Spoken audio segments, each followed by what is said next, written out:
देखो यहाँ पर हमको ये दिया है कि ये जो समानांतर रेखाएं हैं, ठीक, कोण दिया, हमने इसको क्या खींचा, अभिलंब। अभिलंब कितना, वो हमेशा 90 डिग्री का होता है। ये भी अभिलंब हो गया, ये भी अभिलंब होगा, तो ये दोनों अभिलंब में 90 डिग्री के, तो इसका मतलब ये क्या हुआ, ये दोनों आपस में समानांतर हैं, ठीक है, तो ये समानांतर हो गए। अब यहाँ पर एक नियम होता है दर्पण के लिए, आपतन कोण परावर्तन कोण के बराबर होता है। जब ये नियम लिखोगे तो एंगल 1 बराबर हो जाएगा एंगल 2 के, ठीक, और एंगल 3 बराबर हो जाएगा एंगल 4 के। अब ये आपको चारों समझ में आ गया, कितना चीज समझ में आया?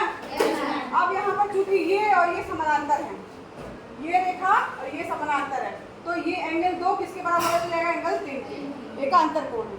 यहाँ क्या लिखोगे, एकांतर कोण, ठीक, एंगल 2 बराबर हो जाएगा एंगल 3 के। अब ये एकांतर कोण हो गए, आपस में बराबर है, तो चूंकि 2 कोण किसके बराबर है, एक के, तो एंगल 1 बराबर हो जाएगा एंगल 3 के, ठीक, और एंगल 3 किसके बराबर है, 4 के, तो इसका मतलब हुआ कि एंगल 1 जो है वो यहाँ 3 की जगह में क्या लिख दिया, 4, तो यानी सारे कोण आपस में क्या हो गए, बराबर हो गए। अब यहाँ पर हमें चूंकि सिद्ध करना है कि ये दोनों समानांतर रेखाएं हैं, तो इसके एकांतर कोण को अगर हम बराबर कर दे तो उसका मतलब समानांतर रेखाएं हैं।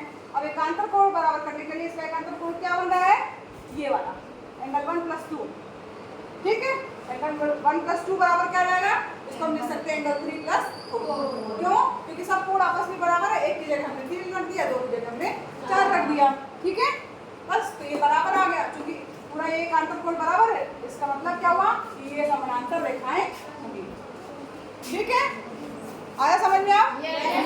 ठीक।